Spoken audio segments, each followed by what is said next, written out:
বিসমিল্লাহির রহমানির রহিম। আহ, আজকে আমরা যে চ্যাপ্টারটা নিয়ে আলোচনা করব সেটা হচ্ছে chapter number 9। Chapter 9, sorting operation. এটাকে বলা হয় শর্টিং অপারেশন। শর্টিং জিনিসটা কি? শর্টিং হচ্ছে, শর্টিং এর বাংলা অর্থ হচ্ছে সাজানো। তাইলে একটা এরেতে, এর আগের দিন আমরা দেখছিলাম কোন একটা এরের ভিতরে কোনো কিছু আছে, অনেকগুলা উপাদান আছে। সেই উপাদানগুলা থেকে কোন একটা নির্দিষ্ট উপাদান আছে কিনা নাই সেটাকে খুঁজে বের করছিলাম, মানে সার্চিং অপারেশন গুলা দেখছিলাম। আজকে আমরা যেটা দেখবো সেটা হচ্ছে শর্টিং। শর্টিং মানে হচ্ছে যে সাজানো। কিভাবে সাজাইতে পারি?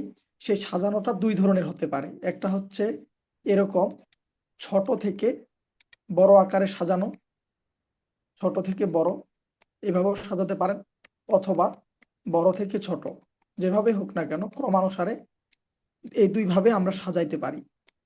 তো এই দুই ভাবে কিভাবে সাজানো যায় এটার উপরে আমরা কিছু অ্যালগোরিদম আজকের এই ক্লাসে দেখার চেষ্টা করব। তো sorting algorithm, data structure algorithm কোর্সে শর্টিং অ্যালগোরিদম প্রায় বেশ কয়েক ধরনের আছে। তো সেগুলা সম্পর্কে আমরা পরিচিত হব। তার মধ্যে আগে নামগুলো আমরা দেখি, খেয়াল করেন। প্রথমত আমরা যেটা দেখব সেটা হচ্ছে বাবল শর্ট। এর নাম হচ্ছে বাবল শর্ট। তারপরে আছে হচ্ছে কুইক শর্ট। Quick short. এরপরে আছে মার্জ শর্ট। Merge short. তারপরে আছে ইনসারশন শর্ট। Insertion short. এরপরে আছে সিলেকশন শর্ট। শর্ট। তারপরে আছে রেডিক্স শর্ট। শর্ট। তারপরে আছে হিপ শর্ট। তারপরে আরো আছে, সরি,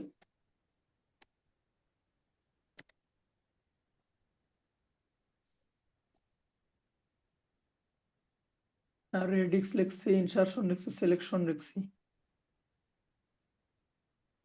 আর কিনো আছে কি, মোটামুটি এই 7টাই। আরো যদি থাকে সেটা আমরা পরবর্তী আলোচনা করবো। তো এই 7 ধরনের শর্ট আছে। এর বাইরেও আরো দুই একটা অ্যাডভান্স অ্যালগোরিদম পড়ানো হয় শর্টিং অ্যালগোরিদমে। হ্যাঁ, তো একটু ওয়েট করেন, আমি একটু দেখি যে আরেকটা শর্ট, আরো যদি আমরা কিছু শর্ট দেখি। সেটা হচ্ছে রেডিক্স শর্ট তো লিখছি, শেল শর্ট নামে একটা শর্ট আছে, শেল শর্ট। তারপরে হচ্ছে বাকেট শর্ট। এরকম আরো অনেক ধরনের শর্ট আছে, যেগুলার মাধ্যমে কোনো স্যার একটা এরে। ডিস্ট্রিবিউশন। ডিস্ট্রিবিউশন শর্ট বলে কোনো শর্ট আছে কিনা আমার এক্সাক্ট জানা নাই, থাকতে পারে। তো আমার জানা মতে এই ধরনের এর 8-9 ধরনের শর্ট আছে আর কি। হ্যাঁ, তো থাকতে পারে, আমি ঠিক জানি না, আমার জানার মতে নাই আর কি। তো যদি কোনো বইয়ে থেকে থাকে, থাকতে পারে। তো এই 8-9 ধরনের শর্ট আমরা পড়ে থাকি। এগুলাকে ব্যবহার করা হয় মূলত ছোট থেকে বড় অথবা বড় থেকে ছোট আকারে কোনো একটা নির্দিষ্ট এরেকে সাজানোর জন্য আমরা ব্যবহার করে থাকি। এখন কোশ্চিন হচ্ছে যে স্যার, গতদিন আমরা কোন একটা নির্দিষ্ট উপাদান কোন একটা এরে থেকে খুঁজে বের করার জন্য মাত্র দুইটা অ্যালগোরিদম দেখছি। একটা হচ্ছে বাইনারি সার্চ অ্যালগোরিদম, একটা হচ্ছে লিনিয়ার সার্চ অ্যালগোরিদম। হ্যাঁ, লিনিয়ার সার্চ অ্যালগোরিদমে আমরা প্রথম থেকে শেষ পর্যন্ত ডাটা খুঁজতে খুঁজতে যাই। কিন্তু কেন বাইনারি সার্চ অ্যালগোরিদম আমরা আমরা ব্যবহার করছিলাম? কারণ হচ্ছে আমার যাতে সময় কম লাগে, অল্প সময়ের মধ্যে আমরা যাতে করে আমার নির্দিষ্ট আইটেমটাকে খুঁজে পেতে পারি, অথবা যদি সেই আইটেমটা সেই এরিয়াতে না থাকে তাহলে আমরা একটা সিদ্ধান্ত দিতে পারি যে আমাদের সেই আইটেমটা খুঁজে পাওয়া যায়নি। এই জিনিসটা কিন্তু বাইনারি সার্চ অ্যালগোরিদমের একটা সবচেয়ে বড় সমস্যা যেটা, সেটা হচ্ছে যে তাকে শর্টেড থাকতে হবে, মানে সাজানো থাকতে হবে, সেটা ছোট থেকে বড় অথবা বড় থেকে ছোট। তাহলে বাইনারি সার্চ অ্যালগোরিদম যদি কোনো একটা র্যান্ডম এরের উপরে আমরা অ্যাপ্লাই করতে চাই, তাহলে অবশ্যই সেটা এই অ্যালগরিদম গিলা দিয়ে যে কোনো একটা দিয়ে আমাদেরকে প্রথমে শর্ট করে নিতে হবে, সাজায় নিতে হবে, যেটা বড় থেকে ছোট অথবা ছোট থেকে বড়। তারপরে আমরা বাইনারি সার্চ অ্যালগরিদম অ্যাপ্লাই করতে পারবো। যদি না সাজায় আমরা অ্যাপ্লাই করতে চাই, তাহলে অবশ্যই আমাকে লিনিয়ার সার্চ অ্যালগরিদম অ্যাপ্লাই করতে হবে, এটা নিয়ে কোনো ডাউট নাই। কিন্তু আজকের এই দিনে আমরা কেন ছোট থেকে বড় বা বড় থেকে ছোট যেটাই হোক না কেন, একটা কাজ করার জন্য এতগুলো অ্যালগরিদম আমরা কেন শিখবো? এই কোশ্চেনটা আমাদের মাথায় সবার আগে আসবে। হ্যাঁ, এখানে সবগুলাই টেকনিক, এক একটা টেকনিক, এই এত ডিফারেন্ট টাইপ অফ টেকনিক দিয়ে কিন্তু আপনি কি করতে পারবেন, এটাকে সাজাইতে পারবেন। তাই কোনটা লাভ কি কোনটার ক্ষতি কি, এখানে কিছু কিছু অ্যালগরিদম আছে যে অ্যালগরিদম গিলা দিয়ে শর্ট করতে গেলে, সাজাইতে গেলে আমাদের হিউজ টাইম লাগবে, অনেক বেশি সময় প্রয়োজন হবে। যেমন কি, যেমন দেখেন ওর্স কেস কমপ্লেক্সিটিতে বাবল শর্ট, ইনসারশন শর্ট আর সিলেকশন শর্ট এরা প্রায় অর্ডার অফ এন স্কোয়ার সময় নেয়। কিন্তু মার্জ শট, কুইক শট বা হিপ শট এগুলা কিন্তু অর্ডার অফ এন লগ এনে আপনাকে সাজাই দিতে পারবে। তাহলে কিছু কিছু অ্যালগোরিদম আছে যেগুলাকে আপনি অল্প সময় অ্যাপ্লাই করে বা অল্প সময়ের মধ্যে সাজাই ফেলতে পারবেন পুরো এরিয়াটাকে। আর কিছু কিছু অ্যালগোরিদম আছে একটু বেশি সময় ধরে সাজাইতে পারেন, আপনার যেটা চয়েস, কিন্তু সবগুলা অ্যালগোরিদমই কাজ করে। ঠিক আছে? তো এখান থেকে আজকের দিনে আমরা এতগুলা তো দেখাইতে পারবো না। আমি প্রথমে বাবল শটটা দেখানোর চেষ্টা করব, তারপরে মার্স শট অ্যালগোরিদমটা দেখাবো, এরপরে কুইক শটটা দেখাবো। আপনাদের পরীক্ষায় সম্ভবত বাবল শট আর কুইক শট এই দুটো অ্যালগোরিদম সবচেয়ে বেশিবার পরীক্ষায় আসছে। তো আমরা এই দুইটা দেখবো, সাথে মার্স শটটা একটু দেখার চেষ্টা করব, কারণ মার্স শটটা আমাদের আবার অ্যাডভান্স অ্যালগোরিদম যেগুলা পড়ানো হয়, যেমন বিএফএস, ডিএফএস, তারপরে ডায়াক্সটা অ্যালগোরিদম, এই ধরনের কিছু কিছু অ্যালগোরিদমে মার্জ শর্টটা কাজে লাগে, এই টেকনিক গুলা কাজে লাগে। হ্যাঁ, রিকারশন কাজে লাগে। তো কিভাবে এগুলা ব্যবহার করা হয় অ্যাডভান্স অ্যালগোরিদম গুলাতে, এই জন্য মার্জ শর্টটা জানাটা জরুরি। তো আমরা এগুলো দেখবো, একে একে দেখবো, দেখি কিভাবে কাজ করা যায়। তো প্রথমে আমরা শুরু করছি বাবল শর্ট অ্যালগোরিদম দিয়ে। দেখেন আপনাদের এখন, আপনাদের কাছে আমি কোশ্চেন করি যে শর্টিং জিনিসটা কি এবং শর্টিং কত ধরনের হতে পারে, এই জিনিসটা নিয়ে আপনাদের কোনো কোশ্চেন আছে কিনা? যদি না থাকে তাহলে আমি একটা একটা করে অ্যালগোরিদম দেখানো শুরু করব। কোনো কোশ্চেন আছে এটার উপরে?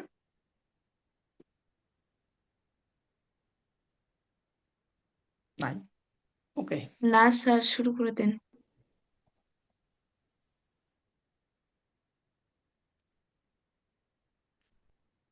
ওকে, আমরা প্রথমত যেটা দেখব সেটা হচ্ছে বাবল শব্দ। বাবল শব্দের অর্থ হচ্ছে বুদবুদ।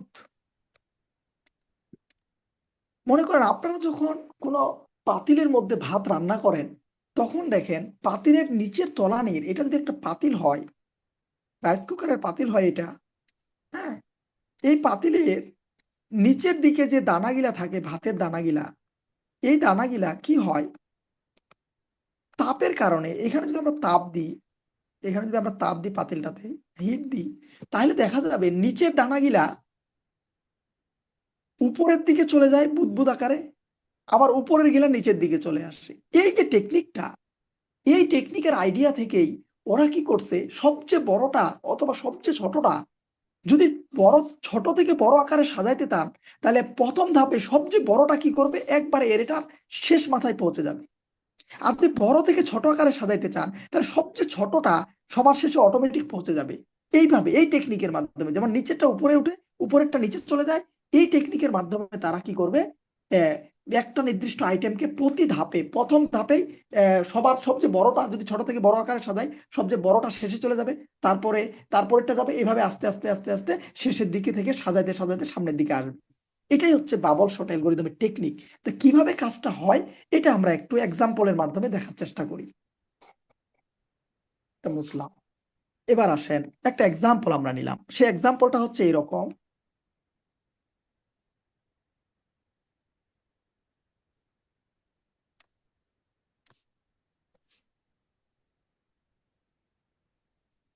ওকে, আমরা এই নাম্বার গুলো, এক নাম্বার, এটা 2 নাম্বার, এটা ইন্ডেক্স বলা হয়, 4, 5, 6, 7, 8 এর ইন্ডেক্স বা এর পজিশন বলতে পারেন। প্রথমত এখানে আমি রাখলাম হচ্ছে 32, তারপরে রাখলাম হচ্ছে 37, তারপরে 41, 39, 14, 21, 23, তারপরে হচ্ছে 35। আমরা আমাদের মতো করে একটা ধরলাম। এখন এটা কি সাজানো আছে স্যার? এটা কি সাজানো আছে? ছোট থেকে বড় বলেন না বড় থেকে ছোট, কোনোভাবে কি সাজানো আছে এই এর এটা? না না স্যার। স্যার। সাজানো নাই। তাহলে আমরা এবার সাজানোর চেষ্টা করি। কিভাবে সাজাবো টেকনিকটা খেয়াল করবেন। এটা দেখে কিন্তু আমি অ্যালগোরিদম লিখবো। প্রথমত এই পজিশনের ডাটাটাকে ধরবো, ধরে তার পাশেরটাকে চিন্তা করব, দেখব যে প্রথম যে দুইটাকে ধরছি আমরা, প্রথমটা হচ্ছে 32, তারপরটা হবে 37। 32 ছোট না বড়? 37-এর থেকে 32 ছোট, ঠিক কিনা? জি স্যার। 37 থেকে 32 ছোট। তার মানে আমরা ছোট থেকে বড় আকারে সাজাইতে চাচ্ছি। মনে করেন, ধরে নেন যে আমরা ছোট থেকে কি বড় আকারে সাজাইতে চাচ্ছি। তাহলে 37 যেখানে আছে সেখানে ঠিকই আছে, কারণ প্রথমে ছোটটা আছে, তারপর বড়টা আছে। ছোট থেকে বড় যেহেতু আমরা সাজাতে যাচ্ছি, তাহলে ছোট থেকে বড় প্রথমে ছোটটা আছে, তারপরে বড়টা আছে, তাহলে আমাদের কোনো পরিবর্তন হবে না। নো চেঞ্জ, কোনো পরিবর্তন হবে না, যেমনি আছে তেমনি থাকুক। ঠিক আছে? তাহলে আমরা এখান থেকে লাফ দিয়ে চলে যাব এইখানে। তখন আমরা এই পজিশন আর এই পজিশনের ভিতরে তুলনা করব। এবার খেয়াল করেন তো, এদের মধ্যে এবার তুলনা হবে 37 ছোট 41। এবার কি ঠিক আছে? 37 41-এর থেকে ছোট, ঠিক আছে কিনা? আছে স্যার। তাহলে কোনো পরিবর্তন হবে না, যেমন আছে তেমনই থাকবে, নো চেঞ্জ। এবার আসেন তারপরেরটা, এটাকে ধরবো। এবার দেখেন 41 কি 39-এর থেকে ছোট? জি না স্যার। না স্যার। না না, স্যার। যেহেতু না, তাহলে এদের মধ্যে জায়গার পরিবর্তন করতে হবে। এই দুজনের মধ্যে সোয়াপিং হবে, জায়গা অদল বদল করবে এরা। এটাকে বলা হয় সোয়াপিং, এক্সচেঞ্জ করা, বিনিময় করা। তাহলে এর জায়গায় এ চলে যাবে, এর জায়গায় এ চলে যাবে। তাহলে বিষয়টা কেমন হইলো? এখানে চলে আসবে 39 আর এখানে চলে যাবে 41। তাহলে আমি একটু মুছে দিয়ে লিখে দিই। ওকে, তাহলে আমরা এখানে পাইলাম হচ্ছে কত? 39, আর এখানে লিখবো আমরা 41।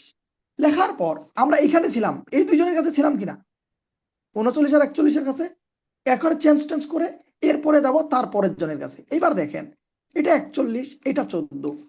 এবার কি 41 ছোট 14 থেকে? বলেন তো। না স্যার, সবার থেকেই ছোট। না, এটাও না। তার মানে এখানেও জায়গা বদল হবে নিজেদের মধ্যে। তাহলে কি জায়গা বদল হবে, কেমনে জায়গা বদল হবে? খেয়াল করেন, এখানে চলে আসবে 14 আর এখানে চলে যাবে কত? 41। নিজেদের মধ্যে পরিবর্তন হবে। সুতরাং আবার আমি মুছে দিলাম।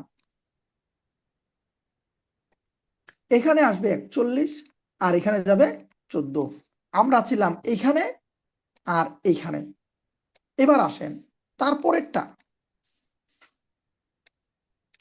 এবার আমরা এই দুজনের সাথে তুলনা করব, 14 আর 21। দেখেন তো সাধারণ কি হলো এটা? 41 কোথায় ছিল, 14 এই যে দেখছেন, একই জিনিস আবার লেখছে। হইলো এটা? আপনারা তো খেয়াল করলেন না স্যার। তাহলে এখানে কি, কে কার জায়গায় যাবে? এখানে আসবে কত? 14 আর এখানে আসবে কত? 41। খেয়াল করেন, আপনার যদি মনে না থাকে আবার আমি দেখাচ্ছি প্রথম থেকে, খেয়াল করেন। কত ছিল? দেখেন এখানে কত ছিল? 41। আর এই পাশে কত ছিল? 14। 41 তো এই দিক থাকার কথা, এই পাশে থাকার কথা, ডান পাশে। 14 এখানে থাকার কথা, তার মানে উল্টা পাল্টা হয়ে গেছে।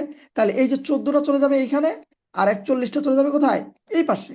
তো এইটাই আমরা মুছে দিয়ে কি করলাম, লিখলাম এখানে। দেখেন এখানে লিখলাম আমরা কত? 14, আর এখানে লিখবো আমরা 41। তাহলে আগের গিলা মুছে দিলাম, উপরের গিলা যা আছে এগুলা মুছে দিলাম। Okay fine. এবার খেয়াল করেন, এখানে আমরা ছিলাম 14 আর 41-এর মধ্যে বিনিময় করলাম, আবার 41 আর 21-এর মধ্যে বিনিময় করব। দেখেন তো এই দুজনের ভিতরে কে বড় কে ছোট? বাম পাশেরটা কি বড়? বাম পাশেরটা বড়, 41 বড় আর 21-এর থেকে। তাহলে কি আবার পরিবর্তন হবে কিনা? জায়গা জায়গা পরিবর্তন হবে নাকি হবে না? জি স্যার, হবে। হবে। তাহলে কে চলে যাবে? 21 চলে যাবে এই ঘরে আর 41 চলে যাবে এই ঘরে। তাহলে স্থানটা পরিবর্তন করে দিয়ে আসি আমরা। এটা মুছে দিলাম, এখানে লিখবো কত,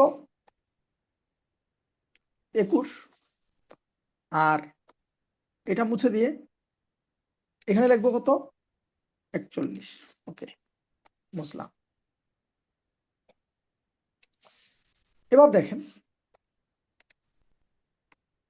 এখানে ছিলাম আর এখানে ছিলাম। এবার এই 21-এর সাথে কম্পেয়ার হবে 41-এর সাথে কম্পেয়ার হবে 23। তাহলে 41 লেস দেন 23, এটাও তো সত্য না, এটাও তো ভুল। তার মানে এখানে আবার জায়গা পরিবর্তন হবে। তাহলে 41 চলে যাবে 23-এর কাছে, 23 চলে যাবে 21-এর কাছে, নিজেদের মধ্যে 23 আর 41-এর মধ্যে জায়গা পরিবর্তন আবার। তাহলে এখানে হবে 23 আর এখানে হবে 41। এবার দেখেন সবার শেষে এই দুইজন, সবার শেষে এই দুইজন আছে। এবার কি ঠিক আছে? 41 আর 35, এটাও তো ঠিক নাই। তার মানে এটাকে পরিবর্তন করতে হবে। তাহলে ফাইনালি যেটা দাঁড়াইলো সেটা হচ্ছে 41 এখানে গেল আর 35 এখানে আসলো। আপনারা খেয়াল করে দেখেন তো যে সবার শেষে পজিশনে সবচেয়ে বড় ভ্যালুটা পৌঁছাইছে কিনা। দেখেন একবার এটা সামনের গেলে কি হয়েছে হোক, শেষেরটা দেখেন একবার পুরাটা এই মাথা থেকে ওই মাথা যাওয়া পর্যন্ত, একবার শুরু থেকে শেষ পর্যন্ত পৌঁছাইতে গিয়ে সবচেয়ে বড় ভ্যালুটা একবার শেষে গেছে কিনা, জি স্যার গেছে কি? গেছে।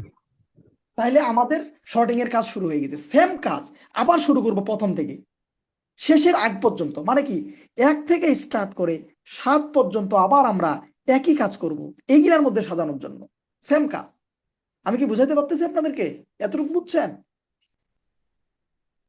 জি স্যার।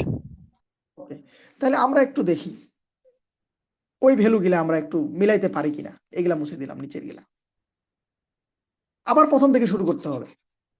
একটা গেল, এটা হচ্ছে প্রথম ধাপ গেল, এবার দ্বিতীয় ধাপ, স্টেপ 2। খেয়াল করে দেখেন 32 আর 37 এদের নিজেদের মধ্যে পজিশন ঠিক আছে কিনা দেখেন তো। এ ছোট এ বড়, আমাদের কথা হচ্ছে প্রথমে ছোট থাকবে তারপরে বড় থাকবে, তার মানে পজিশন ঠিক আছে, কোনো জায়গায় পরিবর্তন হবে না। হবে কি দেখেন তো, 32 আর 37, তা প্রথমে তো ছোটটাই থাকার কথা, আমরা ছোট থেকে বড় আকারে যেহেতু সাজাচ্ছি, তাহলে তারপর 37 আছে, তাহলে কি ঝামেলা আছে আমাদের মধ্যে? না স্যার। এদের মধ্যে তাহলে কোনো ঝামেলা নাই, কোনো জায়গা পরিবর্তন নাই। এবার দেখেন এই 37 আর 39 এদের মধ্যে কোনো ঝামেলা আছে? না স্যার। বলেন নাই। তাহলে এদের মধ্যে জায়গা পরিবর্তন হবে না। এইবার দেখেন 39 আর 14, 39 আর 14-এর মধ্যে এই দুইটার ভিতরে কি ঝামেলা আছে কিনা? 39 আর 14, আছে। তাহলে 39 আর 14-এর মধ্যে যদি ঝামেলা থাকে তাহলে এদের মধ্যে জায়গা পরিবর্তন হবে নাকি হবে না? হবে স্যার। হবে। তাহলে কিভাবে জায়গাটা পরিবর্তন হচ্ছে? এইখানে দেখেন 14 চলে যাবে আর এখানে 39 চলে আসবে। তাহলে আমরা লিখবো এখানে 14 আর এখানে লিখবো কত, 39। সেম ভাবে এবার 39 আর 21 এদের মধ্যে কি ঝামেলা আছে না নাই? আছে। আছে। তাহলে এদের মধ্যে যদি ঝামেলা থাকে তাহলে এদের মধ্যে জায়গা পরিবর্তন হবে। 39 চলে যাবে পিছনে, 21 চলে যাবে সামনে। তাহলে 21 আর এটা হচ্ছে 39। এবার 39 আর 23 এদের মধ্যে খেয়াল করে আবার ঝামেলা আছে স্যার। ঝামেলা আছে, তারপর আবার পরিবর্তন। তাইলে এটা হবে 23 আর এটা হবে 39। ঠিক আছে কিনা? এবার 39 আর 35 এদের মধ্যে ঝামেলা আছে স্যার। আছে। তাহলে এদের মধ্যে আবার পরিবর্তন। তাহলে এখানে চলে যাবে 35 আর এখানে চলে যাবে 39। তাহলে এটা হইলো 35 আর এটা হইলো 39। আপনারা খেয়াল করেন তো শেষের দুইটা ধাপ অতিক্রম করার পর সবচেয়ে বড় ভ্যালু দুইটা শেষের দুই জায়গায় পৌঁছাইছে কিনা। পৌঁছাইছে। তার মানে এভাবেই বাকি ভ্যালুগুলোকেও আমাদের কাজ করতে হবে। তাহলে খেয়াল করেন এরপরে আমরা দেখব স্টেপ 3।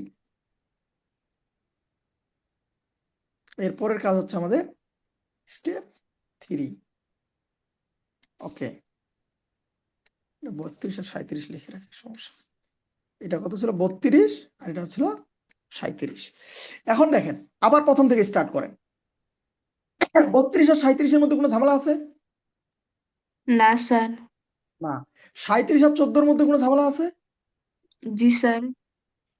তাহলে জায়গা পরিবর্তন করেন। তাহলে এখানে চলে যাবে 14, এখানে চলে যাবে 37। এটা হচ্ছে, আমরা একটু অন্য কালার নিই, এটা হচ্ছে 14 আর এটা হচ্ছে 37। এবার দেখেন 37 আর 21-এর মধ্যে কোনো ঝামেলা জি স্যার। আছে? তাহলে এখানে জায়গা পরিবর্তন করবে এরা। তাহলে 21 আর কত 37, 37 আর 23 পরিবর্তন হবে নাকি হবে না? হবে স্যার। হবে, জায়গা বদল করবে তারা। এখানে চলে আসবে 23, এখানে চলে যাবে 37। তাহলে এখানে হবে 23 আর এখানে চলে যাবে 37। আবার 37 আর 35-এর মধ্যে আবার জায়গা চেঞ্জ হবে। সব পরিবর্তন হবে। জায়গা পরিবর্তন হবে। তাহলে এখানে চলে যাবে 35 আর এখানে চলে যাবে 37। 35 আর 37।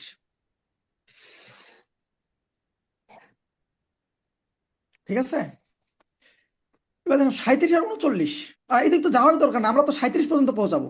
এদিকে যাবো আর শেষের দিকে তো জায়গায় আগে থেকে দুইটা ঠিক আছে। তাহলে দেখেন এই 37 থেকে পিছনের তিনটা সবচেয়ে বড় ভ্যালু এই এর মধ্যে। ঠিক আছে,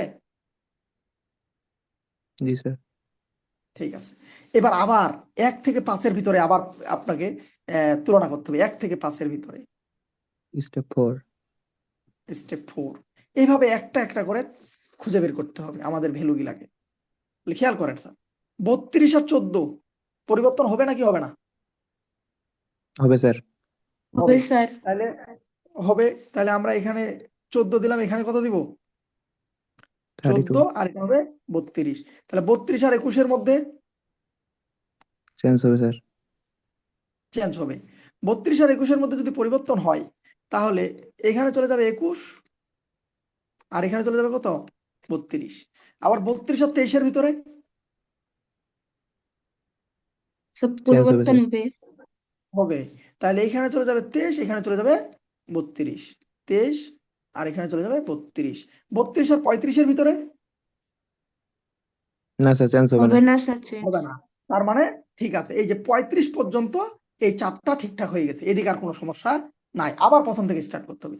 14 আর 21-এর মধ্যে কোনো ঝামেলা আছে? এখন তো কোনো ঝামেলা নাই স্যার, সব এইগুলা স্টেপ গুলোতে আর। ঝামেলা নাই, কিন্তু আপনাকে তো চেক করতে হবে স্যার। যদি থাকতো এই এরিয়াতে না হয় মিলে গেছে, কিন্তু আপনাকে তো শেষ পর্যন্ত শেষ করতে হবে। যদি থাকে এমন আচ্ছা, ভাবে ইনপুট দিতে ঝামেলা আছে, তখন কি হবে স্যার? আপনি কি থাকতেও অর্ধেক পারে কাজ বলা শেষ যায় না করে স্যার। দিতে পারবেন? এটা তো আপনি চোখে দেখে বুঝতেছেন যে ঝামেলা নাই, সমস্যা হুম, নাই, শর্ট হয়ে গেছে। কিন্তু স্যার কম্পিউটার কি চোখে দেখে আপনার মতো বুঝতে পারবে? না স্যার। তাহলে তাকে তো পুরো কাজটাই সমাপ্ত করতে হবে, ঠিক কি না? সেম প্যাটার্নে। তাহলে এই দুইটার ভিতর আবারই করবে। 14 আর 21-এ দেখবে কোনো সমস্যা নাই, আবার 21 আর 23-এ কোনো সমস্যা নাই, 23 আর 32-এ কোনো সমস্যা নাই। তার মানে এখান থেকে এইটুক পর্যন্ত শেষ হইলো। আবার 14 আর 21-এ সমস্যা নাই, 21 আর 23-এ সমস্যা নাই, তার মানে 23 থেকে 32 পর্যন্ত শেষ হইলো। 14 আর 21-এ সমস্যা নাই, তার মানে এখান থেকে এইটুক শেষ হলো, আর থাকেই তো একটা, তার মানে পুরাটুকুই কাজ শেষ হয়ে গেল। শেষের দিকে দেখেন খুব দ্রুত আগাচ্ছে, ঠিক না?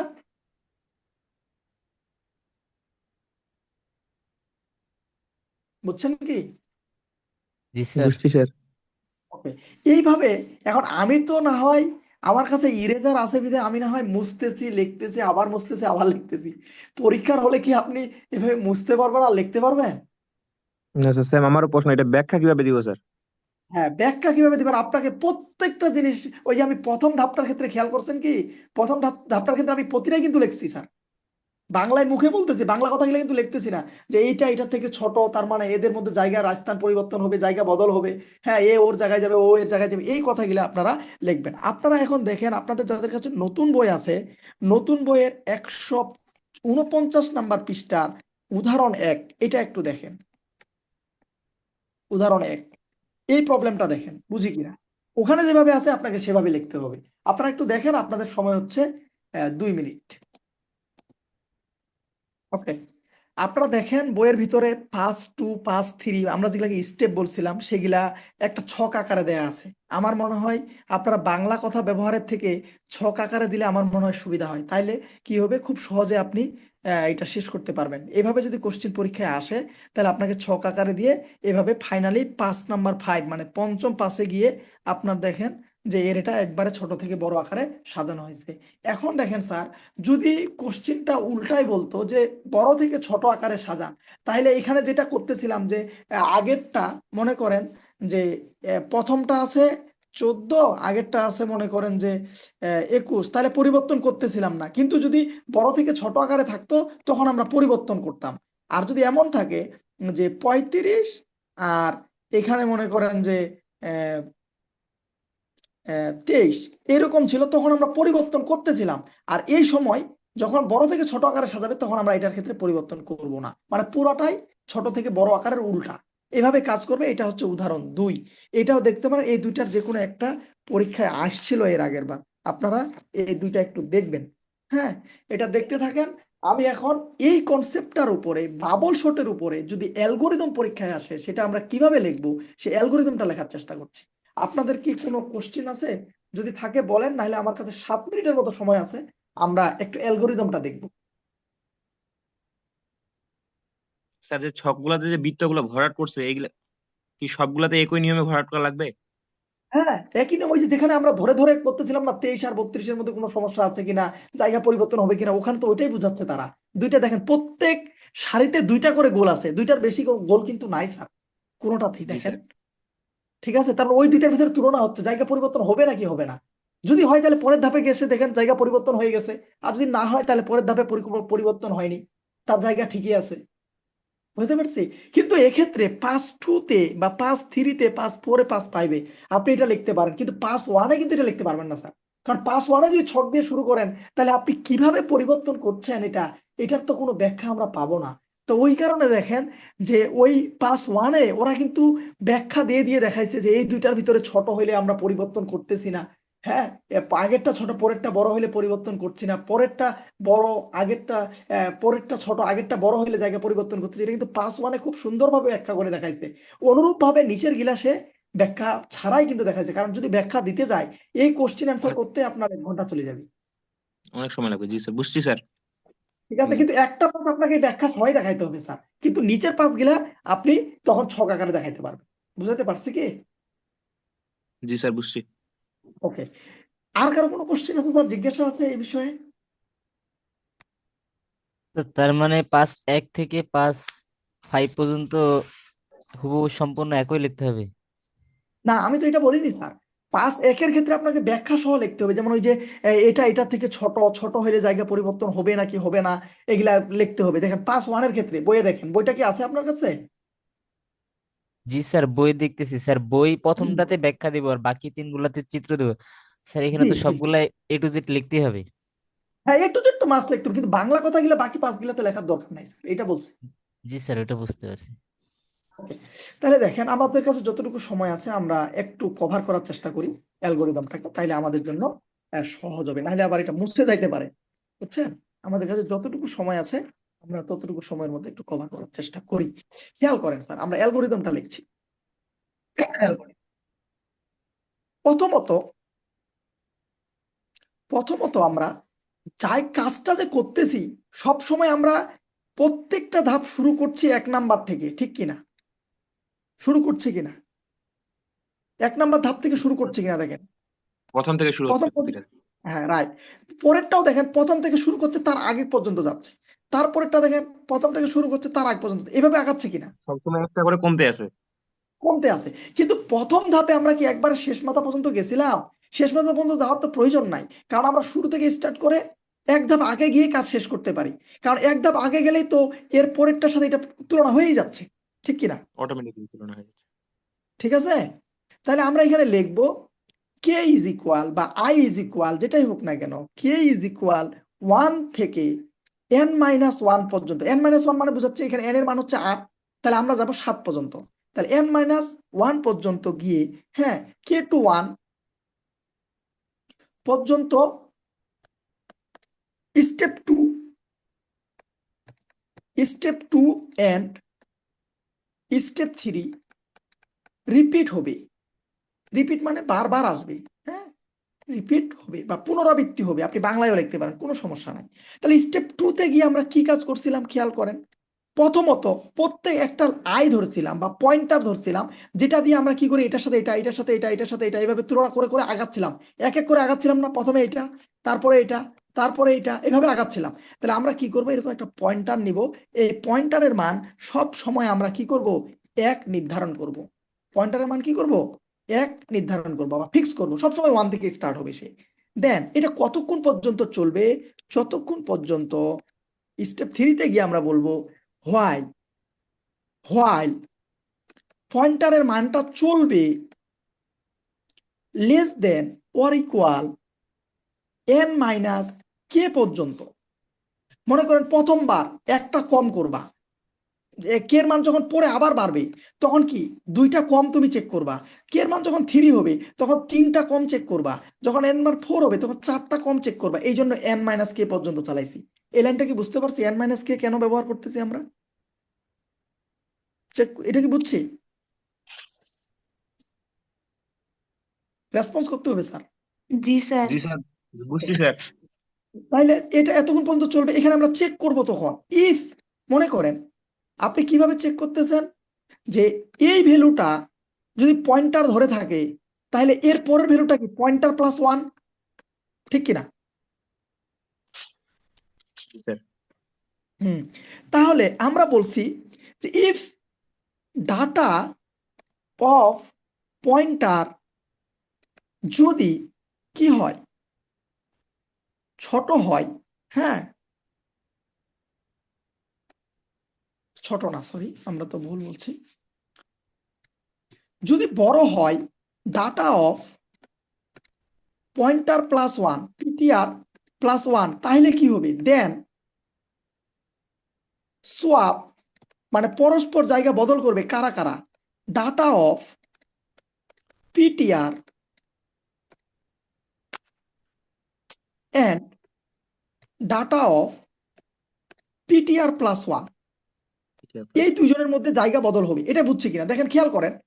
যদি আমি এভাবে বলতাম আপনাকে এটার মান হচ্ছে 20 আর এটার মান হচ্ছে 10, তাহলে জায়গা পরিবর্তন হবে নাকি হবে না?